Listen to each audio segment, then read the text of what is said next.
God, guns, and family theology is not, quote, biblically based Christianity, says the gay Presbyterian who thinks that we need a more liberating view of gender roles.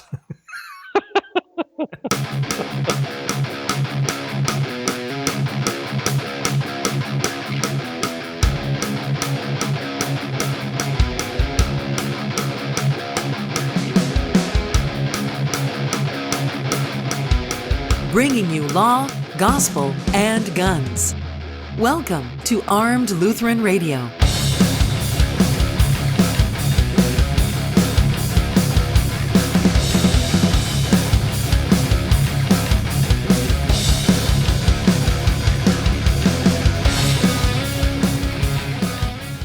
Welcome to Armed Lutheran Radio, a member of the Self-Defense Radio Network. I'm your host, Lloyd Bailey, the Armed Lutheran, and this is episode 59, brought to you by Cook's Holsters, American-made custom Kydex holsters with a lifetime warranty and a 100% satisfaction guarantee. CooksHolsters.com. Welcome to the show, and welcome to all of you listening on KRRC 94.3 The Bridge in Rogue River, Oregon. Thank you for those of you who are downloading and subscribing on iTunes or Google or Stitcher, wherever you find your podcasts. We appreciate you finding us and downloading and subscribing. Hope you had a great week. I finally got back to doing some practice this week after a week.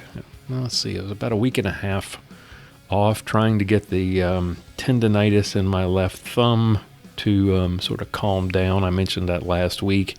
I did manage to get a couple of sessions of dry fire in, then got out yesterday, and you're hearing this on Sunday, then it would have been yesterday on Saturday. If you're hearing this on Monday, then it would have been 2 days ago, but either way. On Saturday, I got out and I shot a local match, trying to get just my last chance to do some shooting before Team Armed Lutheran heads south to Louisiana for the Battle on the Bayou next weekend. Got a match coming up Monday night, the 27th, but don't want to do that because Monday night, the 27th, is actually my 24th wedding anniversary. And I know I mentioned last week, on last week's show, that my wedding anniversary was last week, but see, I contracted my wife's anniversary dyslexia. For 23 years, my wife has mixed up the actual day of our anniversary and confused it with the year. So she keeps thinking that it's the 23rd of February, 1997 for some reason.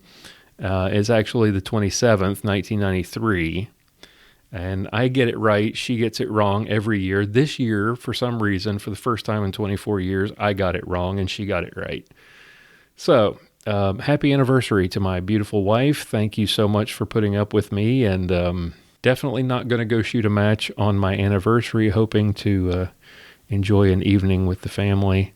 But it was it was good to get out and shoot and test the thumb out and shoot for the first time under the new IDPA rules.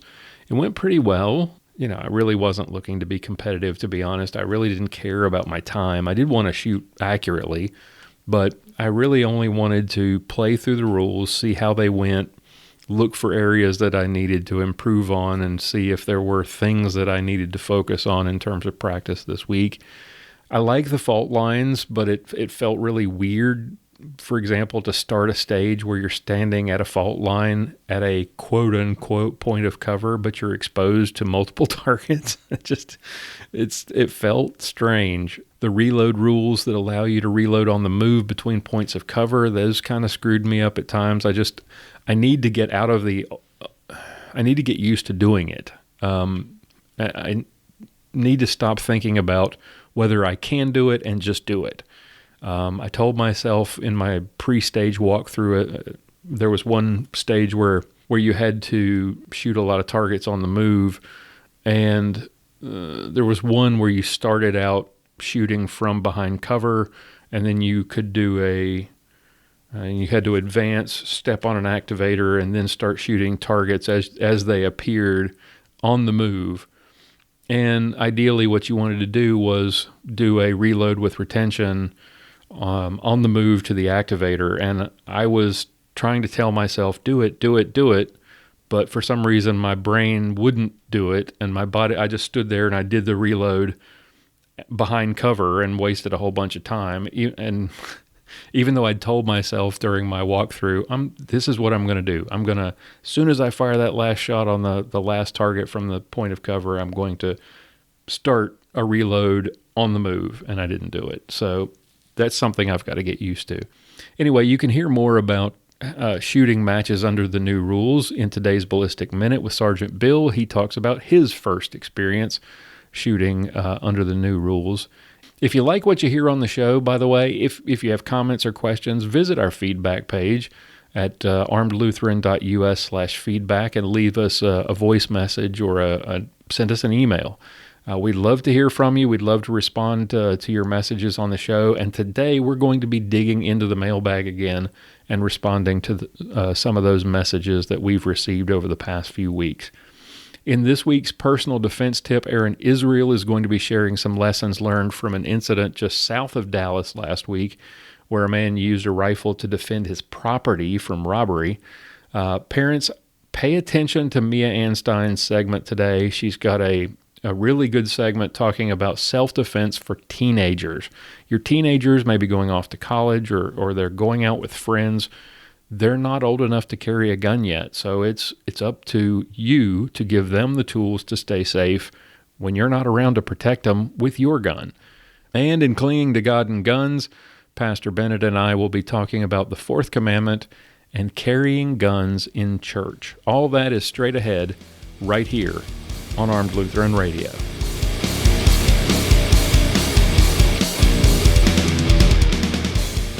The Self-Defense Gun Stories podcast is for people who are thinking of getting a gun, and for those who already own one.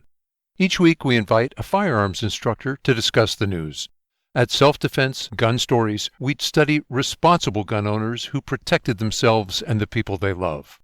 Were these gun owners lucky, or were they properly trained and prepared? What would you do if you were in their shoes? What should you do? Come listen at selfdefensegunstories.com. It's the Bill of Rights, not the Bill of Needs. I'm Alan Gottlieb, founder of the Second Amendment Foundation. When someone says we don't need that kind of gun, remind them the Founding Fathers determined what rights our Constitution should protect. There's a world of difference between rights and needs. It is not the function of government to tell us what we need or what we don't. Certainly no one needs an assault rifle or a Saturday night special, or for that matter, no one needs a Corvette with a high-capacity horsepower engine capable of speeds to 150 miles per hour. But in the hands of honest, responsible individuals, we have the right of choice. We have the right to read books others don't like. We have the right to listen to any radio program we choose. We have the right to dress the way we want to. We also have the right to own firearms of our choice.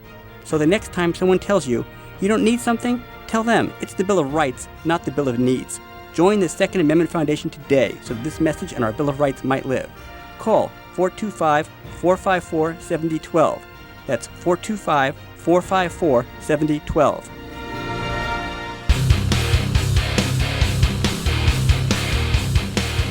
Welcome back to Armed Lutheran Radio. Time now for a dip back into the mailbag and to respond to some of the feedback we've received in recent weeks. Episode 57, our Guns and Life episode, seems to have struck a chord with a number of listeners. Braden and Rob decided to take a little time and send me their thoughts. Braden writes, "Hello, I'm a more recent listener and really like your podcast. Thank you for the incisive and godly analysis you provide on this humorous and effective podcast. I just listened to episode 57, and I'm one of those former Presbyterians you mentioned. I left that heretical church several years ago. The social justice warrior stances on endorsing the perversion of homosexuality and murder by abortion sicken me. I'm glad to hear your condemnation of these stances as demonic. It is necessary not to mince words or to be kind when such abundant sin is evident and accepted by a fallen church. Keep up the great work. Best regards, Braden." Well, Braden, thank you for the message. The other day on one of these confessional Lutheran Facebook groups that I'm a member of, someone had asked a question for those who weren't born into Lutheranism, and my apologies for using the word Lutheranism. apologies to Pastor Wolfmueller, why we're now Lutherans. And my answer was really simple. It was similar to yours. I became disillusioned with the church that I grew up in. It was seemingly, as time went on, more concerned with gay rights, social issues, social justice, and climate change than they were about preaching Christ crucified for us. So the comfort of the right teaching of law and gospel, the simplicity of the worship of Christ, made the LCMS feel like we finally came home. It was a challenging transition for us, having grown up in the evangelical churches, but ultimately it was the right one for our family. I hope you found a confessional church where the word is rightly preached, and Christ's blessings to you, and thank you for your message. Rob writes, I just listened to your most recent podcast. This is only the second one I've listened to, as your podcast is a recent discovery. I very much like your marriage of Christian faith and values. I've been a member of PCUSA, that's Presbyterian Church USA, for around 20 years and am an elder. Recently, I've had to make a difficult decision, and that was to leave the church as it no longer represents the biblical values and traditions that I value. The pastor that you quoted was much like the current thinking in the church. They somehow believe that the role of the Presbyterian Church is to create the Star Trek universe on earth and a world in which everyone is equal and happy and taken care of by a benevolent ruling authority. They have no issues with abortion, yet protecting oneself from getting killed is wrong. They believe in a God that makes mistakes and traps people in bodies that are of the wrong sex. Keep up your podcast. It's enjoyable and informative. Rob. Well, Rob, thank you also for your message. I'm glad the episode spoke to you. Your decision to leave the PCUSA after all those years can't have been an easy one. Like my decision to leave the United Methodist Church, the church that I grew up in, the church that I was baptized in, the church in which I was married. It was the church where my first child was baptized. It wasn't an easy decision, but it was the right one. And I like your analogy of the Star Trek universe applied to the mainline American churches today. It's not just the Presbyterian Church. Unfortunately, I see it more as the Star Wars bar scene. It's just ugly. It's the heresy of universalism that, all beliefs are valid. You're okay, I'm okay, everyone's okay, everyone's going to heaven so long as we love the right things, primarily yourself. We got to love Mother Earth, and we got to be all in favor of gun control. It's pervasive, and as I said, it's what led me to become dissatisfied with the Methodist Church and to make a change. And I'm also prayerful for you that you can find a church where God's word, both law and gospel, is preached in its fullness. It would appear that we've got at least one LCMS Lutheran running for the NRA Board of Directors this year. I got a message from Willis Lee. I am a Lutheran, Missouri Synod. I am recently on the NRA Board of Directors, also running for election in this year's Board of Elections. I'm a member of Our Savior in Arlington, Virginia, and also attend Our Savior in Aiea, Hawaii. I hope I pronounced that correctly, Willis. I'm on several NRA committees and have been involved in conservative politics since retiring from the military. I have Colonel Oliver North's endorsement. It's the first time Ollie endorsed in an NRA race. I am co-chairman of the Trump-Pence Second Amendment Coalition.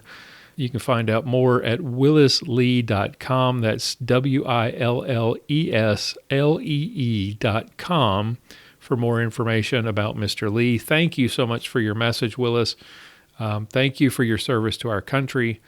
Good luck in the election. Again, anybody who's interested in finding out more about Mr. Lee, willislee.com is the website.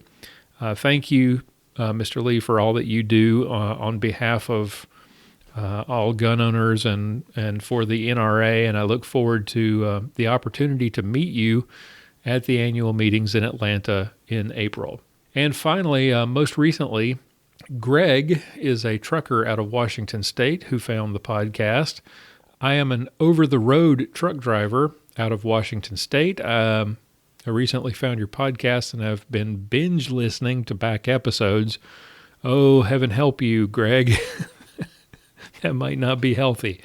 Like the listener from your mailbag, how dare you put your content into podcast form? I much prefer to read content while driving. I listen to quite a few podcasts while driving, so keep up the great work. Greg is referring to, he ran across apparently the episode the last time I dug into the mailbag, and one of our fans was disappointed that we switched from a blog to a podcast. Greg, thank you for finding the show. Drive safe. Christ's blessings to you in your travels.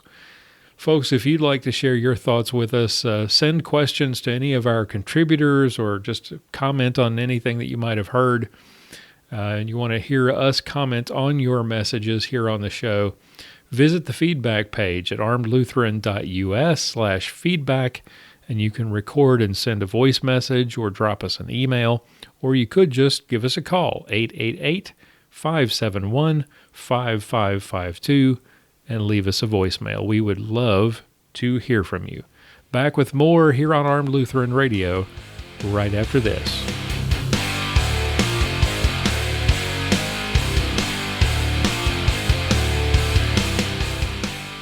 The percentage of women who own guns is growing. American women are more knowledgeable and better equipped to defend themselves than ever before. So, why is it that every time I go to a gun shop, I feel like they're talking down to me?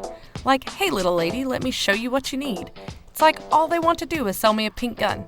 If you're tired of feeling that too, visit Guns for Gals, a specialty firearms boutique designed to empower women with information about firearm safety and to equip them with the means to protect themselves. The owners go out of their way to find products specifically for women, and they actually listen and ask questions to help you find the right products to meet your needs. If they wouldn't own it themselves, they won't sell it. Guns for Gals is located at 2035 Central Circle, Suite 108 in McKinney, Texas. Open Monday 1 to 6 and Tuesday through Thursday 11 to 7. And on weekends, you can find them at a gun show near you. Or shop online at www.gunsforgals.com. Guns for Gals, more than just a gun shop. It's how gun shopping should be.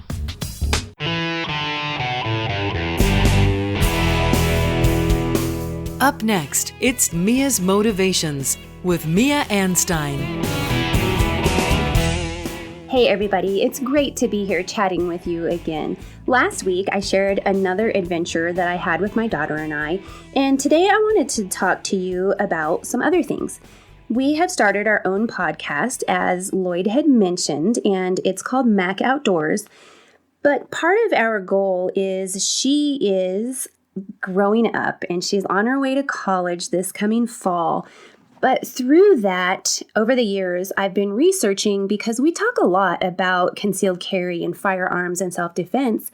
These youngsters are not old enough to carry handguns, so what can they do? Part of raising our youngsters is to teach them to become independent, self-sufficient young women and men, and part of that is learning how to physically take care of themselves. I'm going to focus on daughters because I have a daughter, but you might think about your sons in this topic as well. Our daughters are at the highest risk of being physically attacked between the ages of 16 and 24.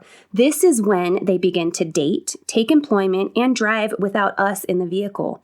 It also means that they're at the most vulnerable time of their lives for rape and other attacks.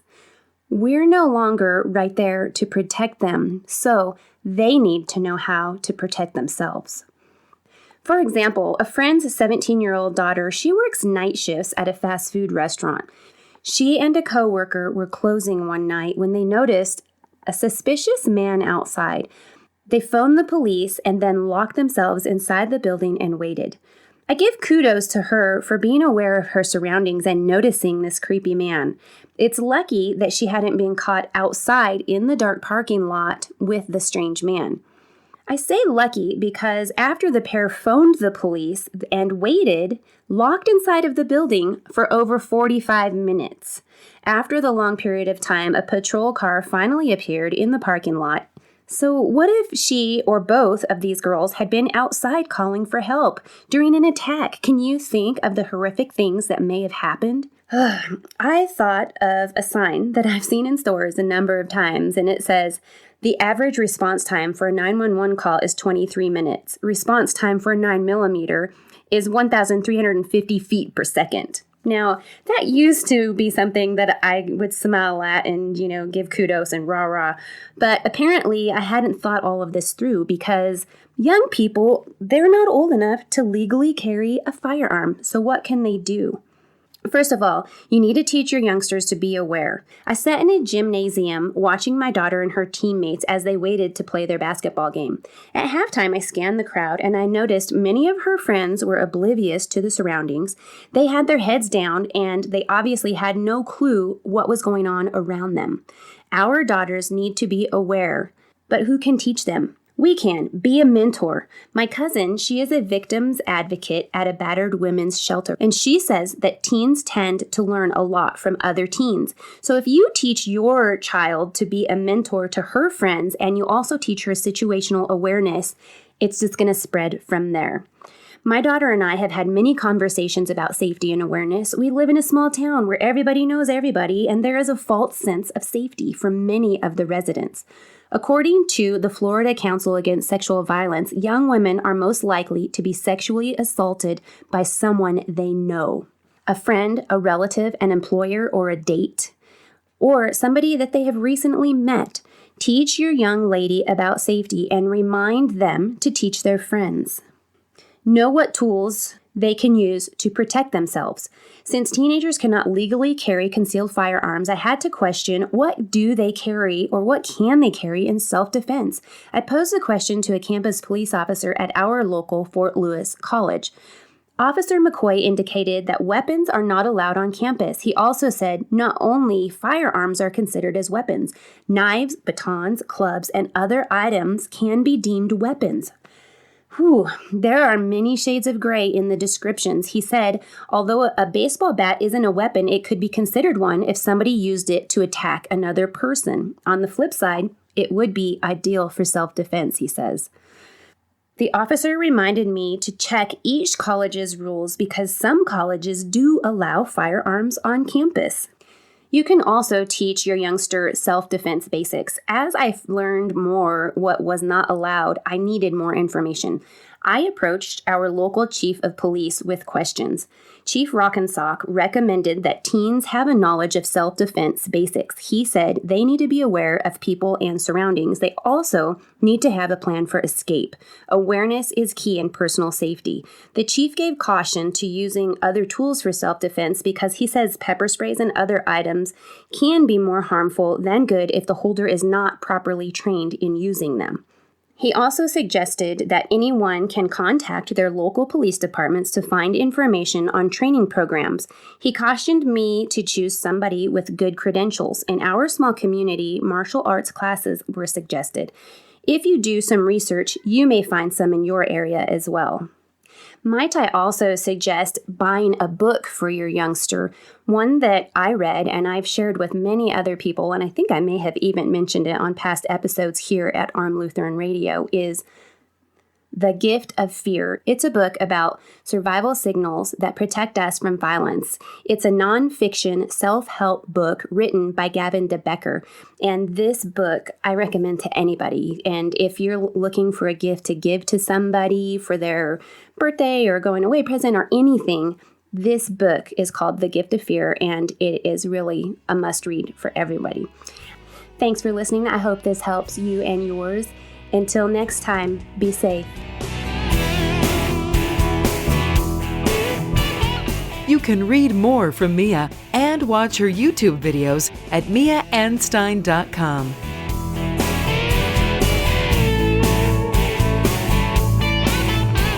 So how many of you have been in this situation? You hear about a gun or you read about it, you decide you want to check it out. You go and you try it out at a gun show or at your local gun store and you decide to buy. Maybe it feels really good in your hand, the price is right, the size is perfect, but then you take it to the range and the trigger is awful. Now you've got that gun that you've invested your time and your money in, but you don't like to shoot it. So you either trade it, maybe you try to sell it and hope that you can make some of your money back, or you grin and bear it. Well, what if I told you that you can get the performance that you wanted out of the gun that you already have? Galloway Precision makes trigger conversion kits for a wide range of guns to produce smoother, lighter, better functioning triggers. Galloway Precision is your carry pistol specialist. Check out their complete collection of performance parts at gallowayprecision.com and use the promo code Lutheran2017 to save 10% off your order. Make the gun that you choose to carry better with precision parts from gallowayprecision.com.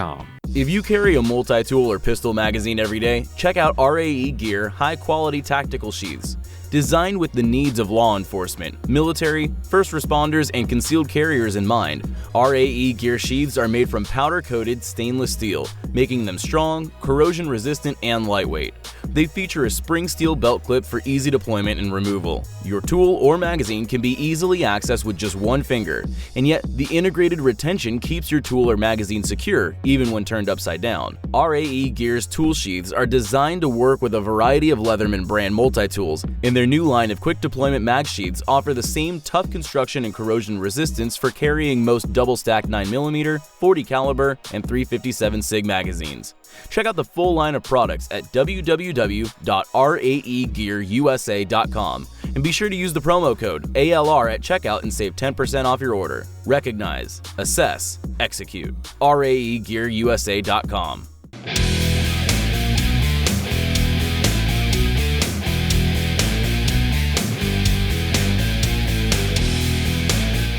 It's time for this week's self-defense tip from Aaron Israel of Fundamental Defense.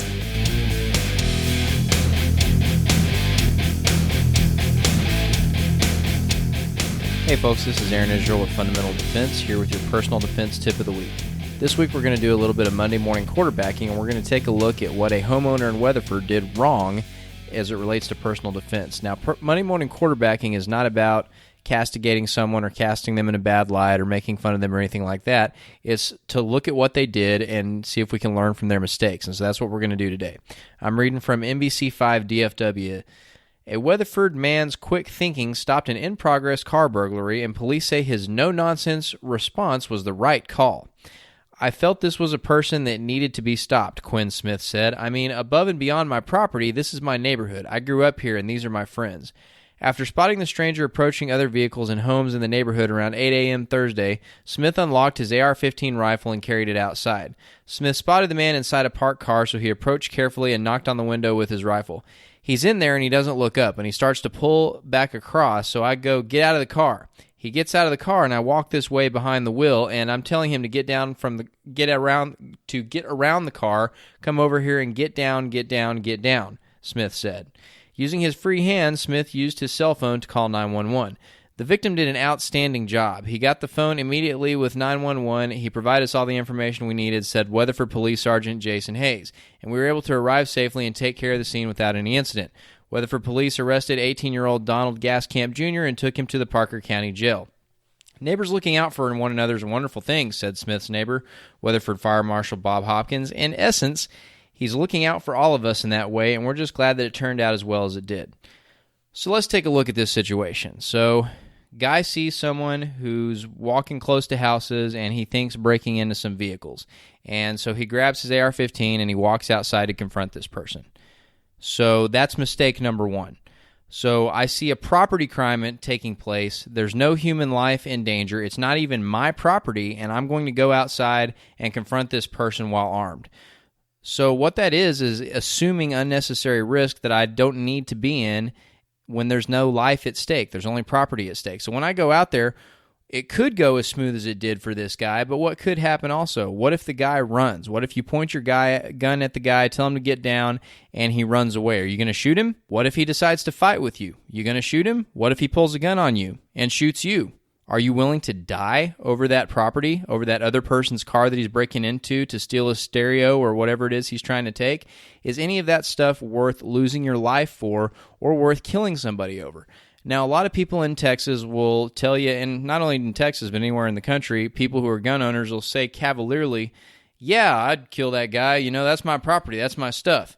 And I understand the sentiment that you really value your property, and I understand the sentiment of this guy that he wants to protect his neighborhood, but you're assuming risk that's really not worth it. You got to look at it from a risk-reward perspective, and if things had gone even a little bit south for this guy, it could have been a totally different situation. Not only could he have been killed or seriously injured by this bad guy, because you don't know whether the guy's armed, you don't know what he's capable of, you don't know what his prior history is, you don't know what his propensity for violence is.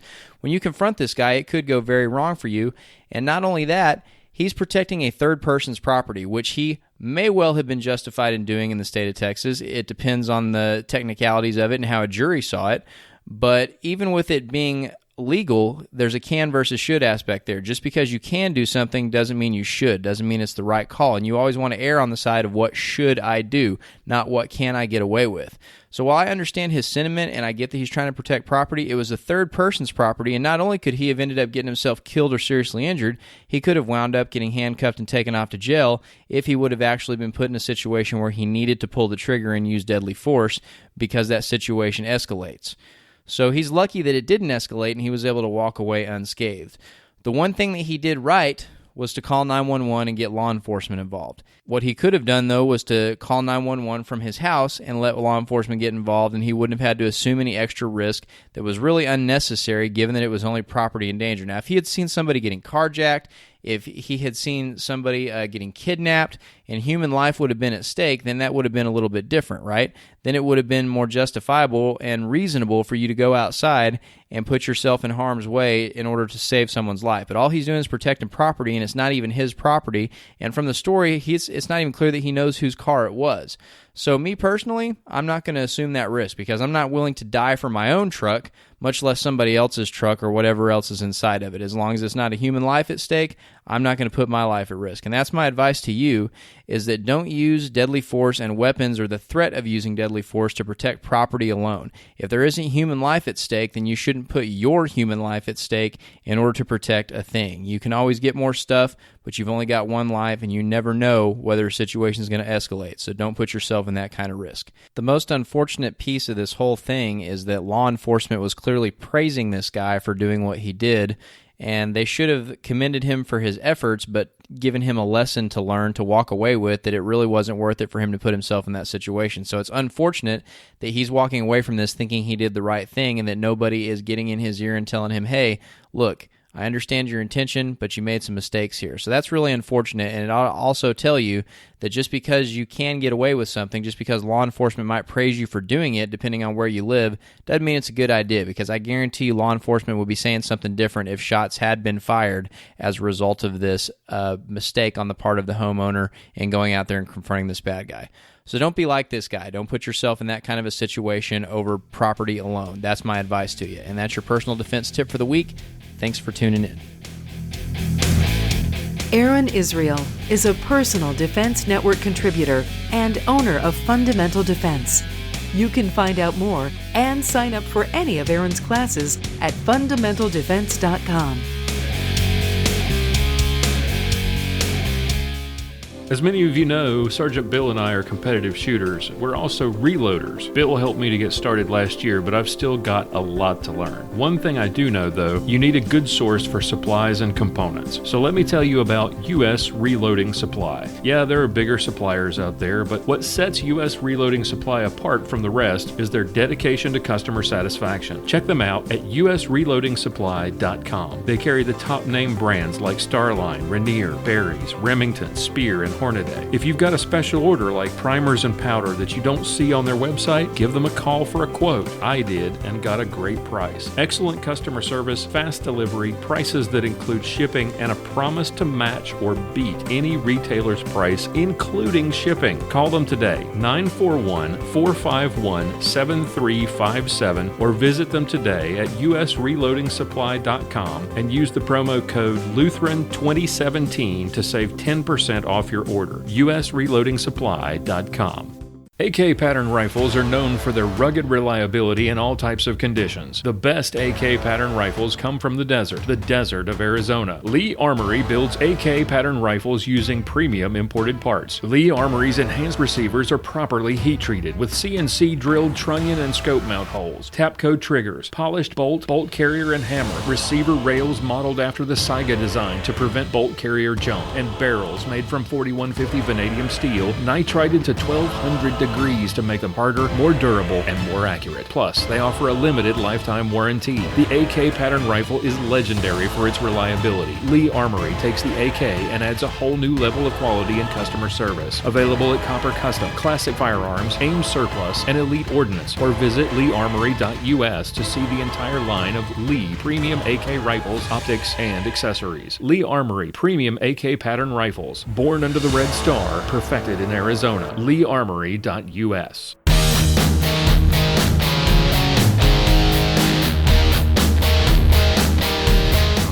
Time now for another Ballistic Minute with Sergeant Bill Silvia.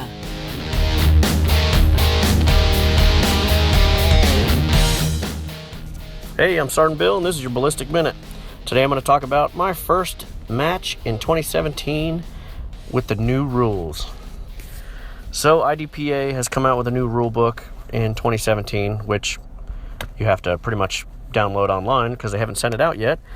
But they've changed some things, and there was a lot of trepidation as far as how the new rules were going to be, how they're going to be implemented, fault lines, and all these different things.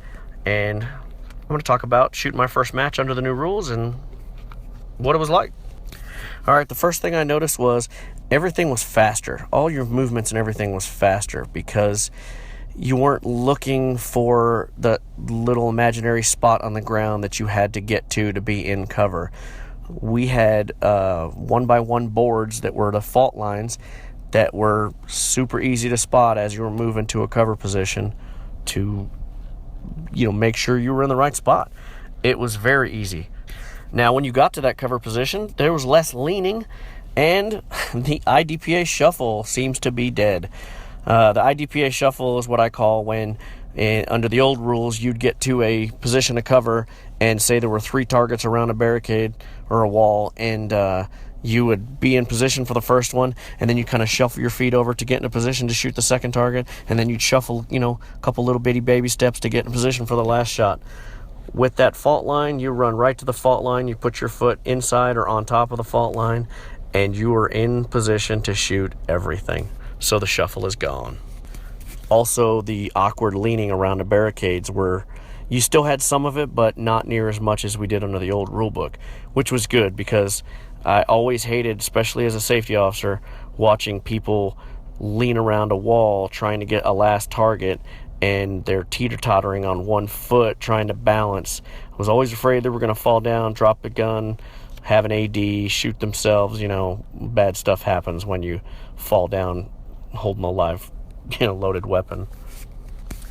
All right, so then we started adding up the scores on the targets, and bad accuracy really hurts. 1 point equals 1 second. So you shoot a stage, you're 5 points down, and you did good. And then somebody shoots the exact same stage a little bit faster, say 2 seconds faster, but they're 10 points down, and they are getting beat. So accuracy still really matters. Now, due to the changes in the reloading rules, it was very fun. It was very quick. You would go to a position, you'd shoot a slide lock. If everybody was engaged, you move to the next position and you reload along the way. It's a lot of fun because you're trying to do moving reloads, and it's not real easy. If you don't practice them, it kind of is funny. You don't reload very fast, you don't move very fast, but trying to do them all at the same time and really cover some ground and complete your task of reloading your gun or, doing a reload or retention, it's interesting. It's a lot of fun. Okay, and I talked about this a little bit earlier, shooting positions. There's no more cover violations. You're not even going to get a cover call. You're just going to, if you step over the board and shoot for the foot fault line or rope or whatever it may be, you're just going to get a cover call. They're not going to say it out loud. but there's also no subjectivity on it. You're going to know if you step over the board or if your foot's not in the right place. So that's a good thing. And lastly, there's no fail to neutralize penalty, which was kind of weird when you're scoring somebody's targets and, you're so used to going, 1 FTN, oh, wait, we don't do that anymore? Oh, okay. So you still get the penalty for your points that you shot. It's 5 points, that's 5 seconds. It's still a big penalty. So the game's a lot quicker. There's a lot more reloads on the move, which makes it kind of fun. So it's faster, but the accuracy, you still have to be on your sights and on your targets so that you can get your points. So if you haven't tried shooting a club match or anything under the new 2017 IDPA rules, I'm here to tell you, go try it out. It's a lot of fun. The game seems to be a little bit quicker with sort of slowing you down while you're shooting because you got to get that accuracy, but it's a lot of fun moving reloads. It's more what I would call defensive oriented, because I know if I'm in a shooting and there's multiple bad guys and I shoot at several of them and then I got to move to another position, I'm not going to stand there and reload and then run to the other position. I'm going to be hauling butt and reloading on the way. So get out there and try it. It's a lot of fun. I'm Sergeant Bill, and this has been your Ballistic Minute. Sergeant Bill Silvia is a 15-year veteran of the Dallas Police Department and masterclass competitive shooter. You can watch Sergeant Bill's shooting videos at armedlutheran.us/Sergeant Bill.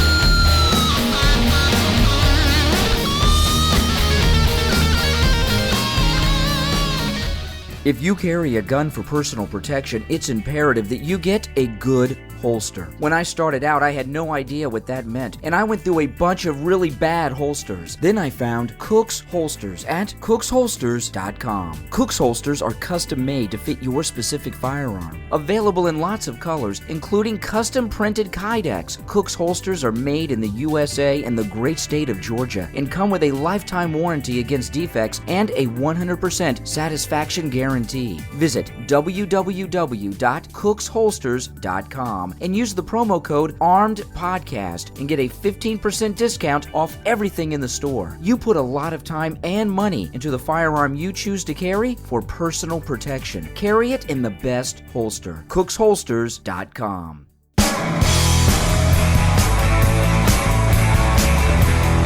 Up next, we're clinging to God and guns with Pastor John Bennett.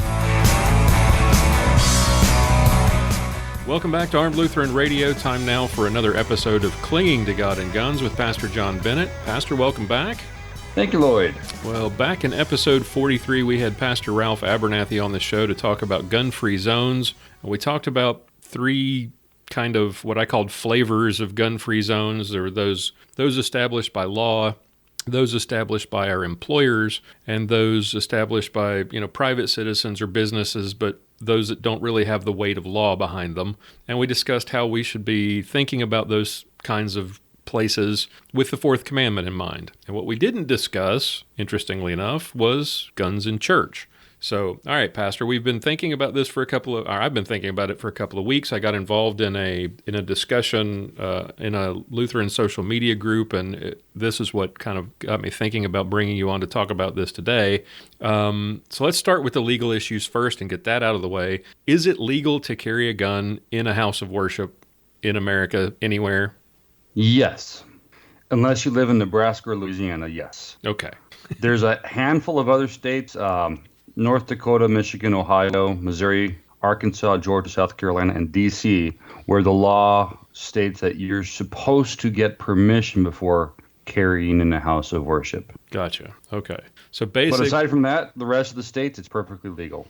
All right. So basically 48 out of 50 states, well, and if you count the District of Columbia, you're talking about, 49 districts or states where you can legally carry either with permission or without, and only 2 places that by law you're forbidden to carry because it's a church. All right, so let's get to the discussion of what our attitude should be as Christian gun owners. The first example is obviously it's pretty simple. If you're in Nebraska or Louisiana and it's against the law to carry in church, you don't carry in church, right?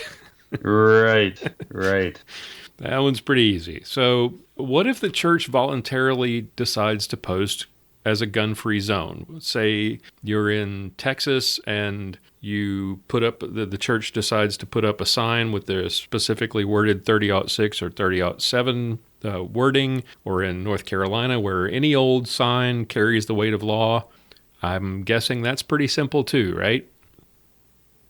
Well, you should respect that. For example, here in Minnesota, signage doesn't mean anything.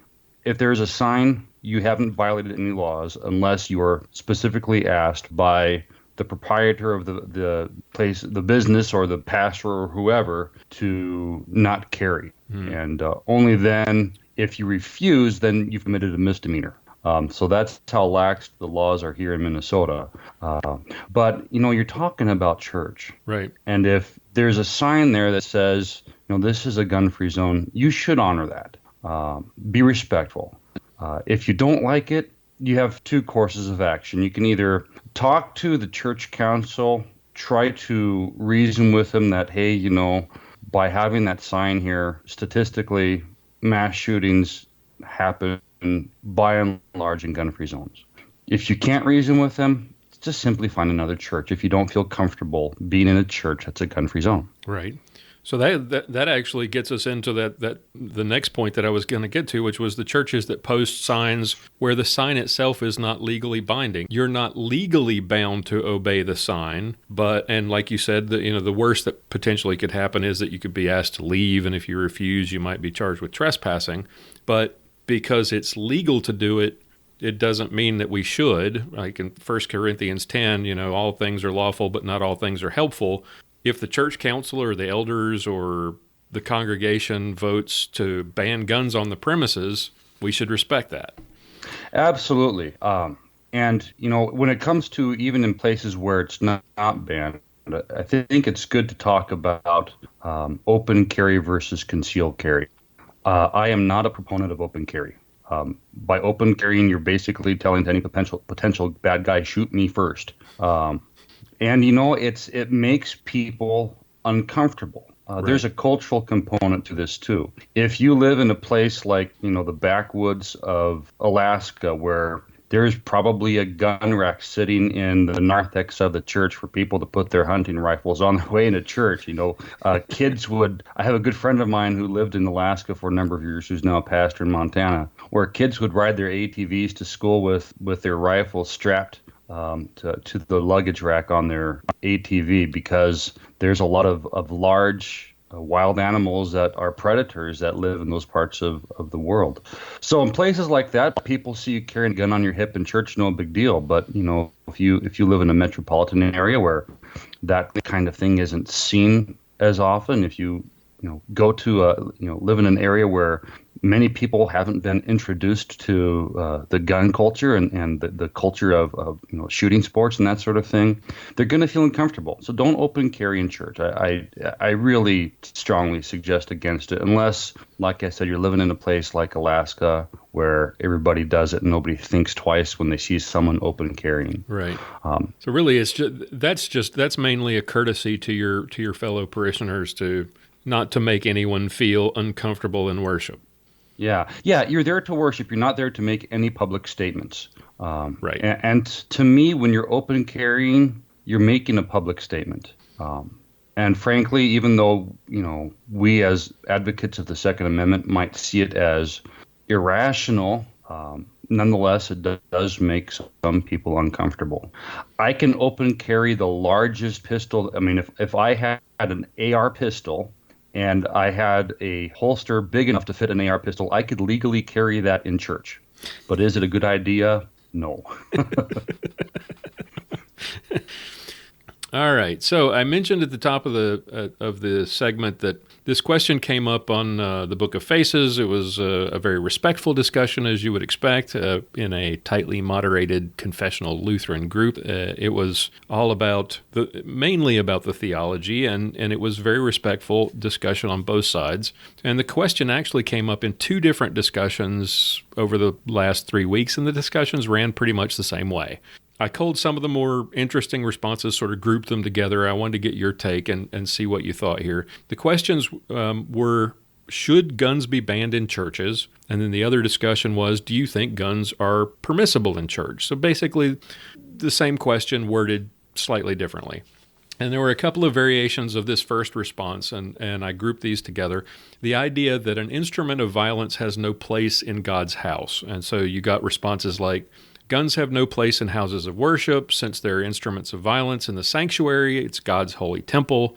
Another said they didn't have a problem with the idea of guns in the foyer or the narthex, but they would have a problem with it in the sanctuary because guns have no place in the nave or the chancel, as bloodshed and violence are a defilement of the tabernacle. Another interesting one was the sanctuary is a holy place and the Lord is present, so it's not appropriate to carry a gun since they are made only for killing. Yeah, these comments, they really demonstrate how there's a cultural divide between the gun culture and those who haven't been introduced to the gun culture, that they see guns as scary things, as things that were intended for violence. And sometimes, when it comes to those kinds of people, you're not going to get through to them. And any chances is that you're going to, your best chance is just to take them out to their range and let them experience this for themselves. But when it comes down to it, trying to get them to at least understand that a firearm for defensive purposes is for the intention of preserving life. That's how I would approach that. All right, so that kind of leads us into the next more common response. Guns would be distracting in worship. If I saw people carrying guns during worship, I would likely leave that church, or I don't feel comfortable in a congregation where I know people are carrying guns, that sort of thing. So it's basically the I'm scared of guns response. Yeah, and this comes down to, and I'm looking at this segment as more of an advisory segment for your audience. You know your congregation. You know what the overall feeling is going to be if you've been there long enough. Mm-hmm. If you know that it's going to, I don't know if offensive is the right word, but if it's going to cause a distraction, if it's going to make people feel uncomfortable, keep it concealed, which you should be doing anyways. Right. There's a lot of, I can remember I saw a guy one day at the Sam's Club, and he had, his Glock 19 out for everybody to see and walking around with 3 spare mags. And it's like, really? What message are you sending? And it's not like he was an off-duty police officer. I started talking to him. I didn't get into the whole, you can't tell that I'm carrying right now, but I am argument. But, right.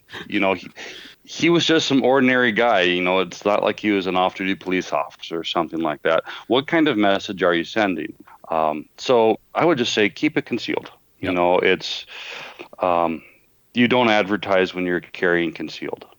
Right. But, there's another aspect to this, too, and we've never really got into this before, but it's good just to make note of this for any ladies who want to carry to church. If you've got children, please don't off-body carry. You're right. In church. It's easy to get distracted. And how many cases have we had in the last several years where a woman was off-body carrying in her purse, and her child got a hold of that and shot someone? So don't off-body carry, just as a practical thing. But when it comes to carrying in church, just keep it concealed. Yep. You can't guarantee everyone's going to feel comfortable about it, and you don't want to be the distraction in church. Right. Because like you said earlier, the point of being in church is not to, make a political statement. The point is to be there to receive God's good gifts and hear the word rightly preached. It's not about you. It's about God or Christ and his gifts to you, and not making a statement that's going to make everyone uncomfortable and distract them from what you're really there about. Right, absolutely. All right, and the bulk of the remaining arguments were basically the same appeals to pacifism that we've seen over and over and over again in this segment. What seems more relevant to me is not whether we should ban guns, one of these commenters posted, but what Christ and subsequently the apostles said. And he quoted things like, "Do not murder, do not resist the one who is evil, love your enemies, and pray for those who persecute you. Do not be overcome by evil, but overcome evil with good," and that sort of thing. Others said things like, "Well, I would rather be killed than kill someone else." So it basically boiled down to, holding up the Jesus and the apostles and the early church fathers as examples, and then quoting verses that support pacifism. Sure.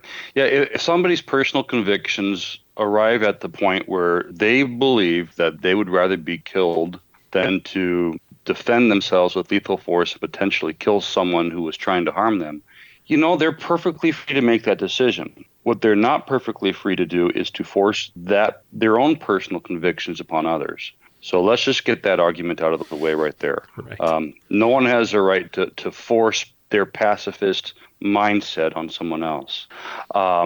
As to the passages, those passages are all well and good. But the comment, I can't help but think that they are misunderstanding the mindset of the person who conceal carries on a daily basis. Mm-hmm. That your intention is never evil. Your intention is never to cause harm. Your intention is to prevent harm. So I would say in some ways, quoting these passages actually supports the argument for concealed carry. But why is it necessary to conceal carry in church? Why would you want to conceal carry in church? And there's a couple of good things to consider with this. First, you've mentioned on previous segments more than once that when you make the decision to conceal carry, in many ways it becomes a part of who you are. It's habitual. Mm-hmm. You reach the point where you don't leave your home without it. Right. And so for some people that are concealed carrying in church, they're doing that because that's just a part of who they are. The other side of it, too, is churches aren't immune to violence. Absolutely not. And this is one of those areas where I am a little bit torn because, if someone is coming into the sanctuary to persecute the faith, we have these arguments from Scripture where we're supposed to embrace persecution. Mm-hmm. That being said, if you have someone coming into the sanctuary for the purpose of, aside from that, you're not going to ask them, 10 questions to determine whether they're there to persecute you or just because they're a terrible human being. Excuse me, sir, are you persecuting me or are you just murdering me? Exactly. So, we can't make those distinctions on the fly. Pardon me, but is this murder or just persecution? I can't tell the difference. Right. We can't put out a sign that says evildoers will be shot on sight, but persecutors welcome, Right. And I would say we don't have very many cases of this. The most recent case of violence in a church I can think of was the shooting in Charleston. And one of the things to think about, too, is that this happened in a predominantly black church. And, for any of you listeners, if you listen to the Black Man with a Gun podcast, that there is an aversion among many in the black communities against firearm ownership. Mm-hmm. And for somehow that's become a part of their culture, even though historically it has not been that case. Perhaps it goes back to the laws based on race that tried to prohibit African Americans from owning firearms. I don't know. Right. Yep. If there hadn't been this ingrained opposition to firearm ownership within many in the black community, maybe that scenario would have ended differently. Right. But let's just take, for example, hypothetical situation. It's Sunday morning. You're nearing the end of the service. Someone comes in with a gun, demanding the offering plate. Do you try to stop them, or do you just give them the offering plate? I would argue in an instance like that, you just make a simple statement. There's no reason to commit any violence here.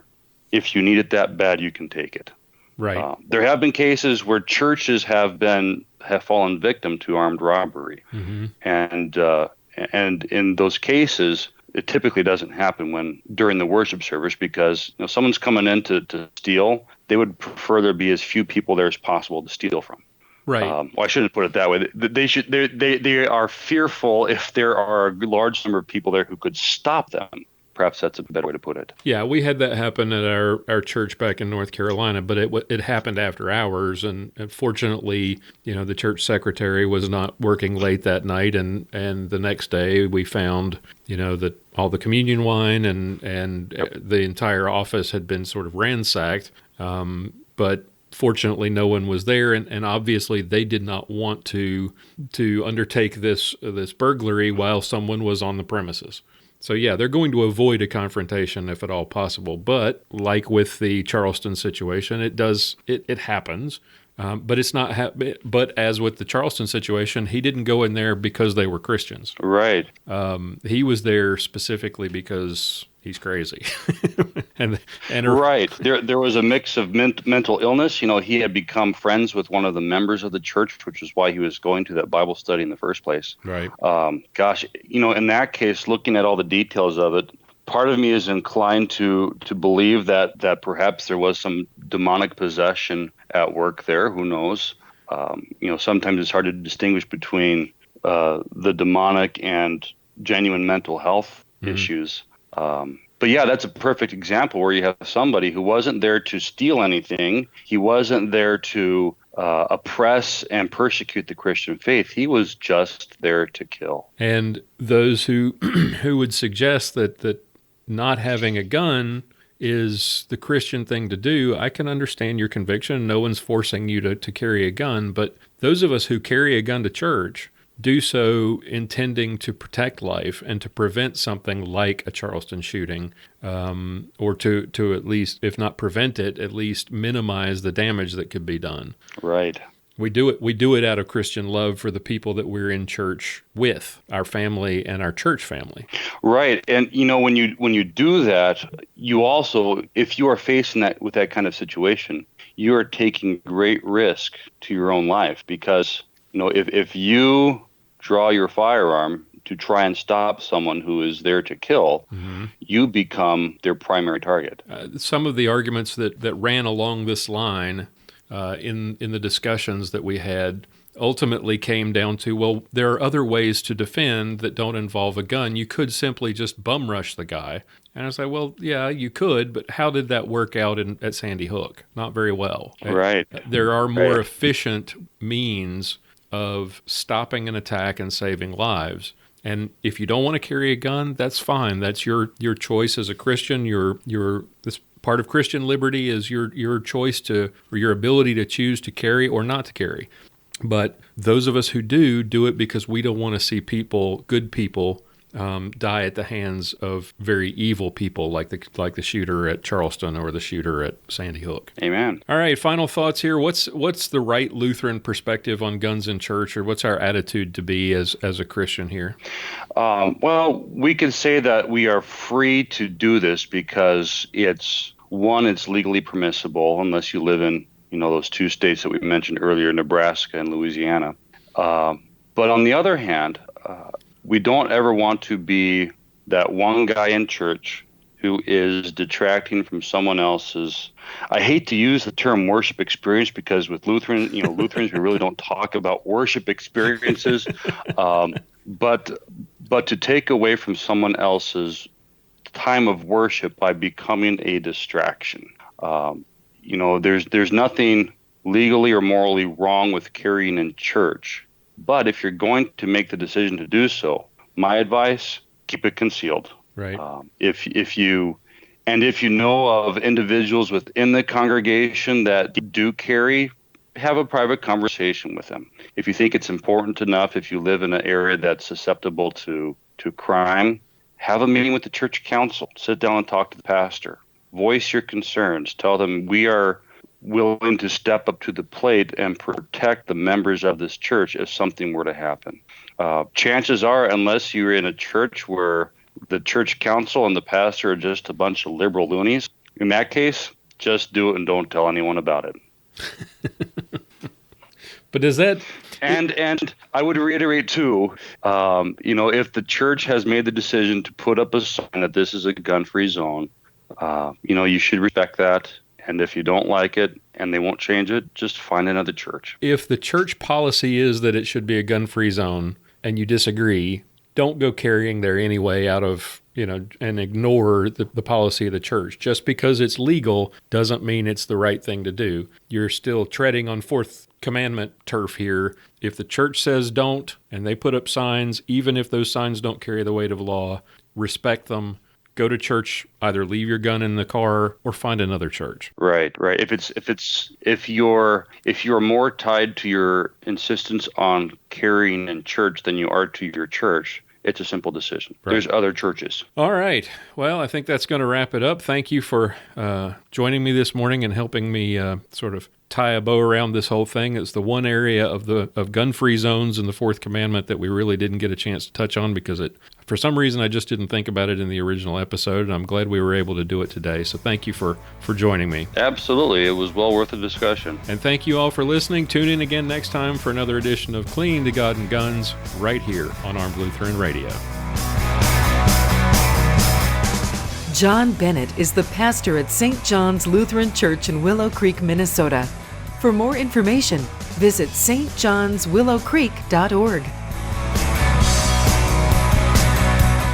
And that's going to wrap it up for this week. Thank you to my wonderful cast of co-hosts. I really appreciate all the hard work that these wonderful people put in every week to help me make this show what it is. Sergeant Bill Silvia, Aaron Israel, Mia Anstine, and Pastor John Bennett. And thank you, dear listener, for joining us, for downloading, for subscribing. Thank you for listening to us. If you've been listening on 94.3 The Bridge in Rogue River, Oregon, thank you to Pastor Evan Gegline and the good people at Faith Lutheran Church. Aaron and Bill and I will be on the road to Louisiana on Friday and Saturday, so episode 60 coming next week may be running a day late. Don't worry if it doesn't drop on Sunday night. We'll just have to see how things go this week. We'll keep you posted on Facebook and let you know exactly what might happen with the schedule. We may be running a day late because of the match on Saturday and the drive back from Louisiana after the match on Saturday night. Until then, keep shooting, keep praying. We'll talk to you next time.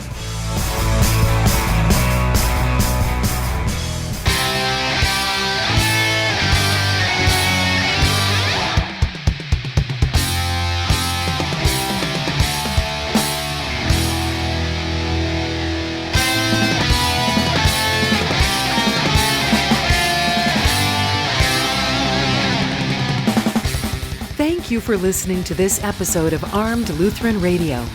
For show notes, be sure to visit our website at www.armedlutheran.us. You can subscribe to this podcast on iTunes, Google Play, Stitcher Radio, and TuneIn. This podcast is made possible by Cook's Holsters and contributions from listeners like you.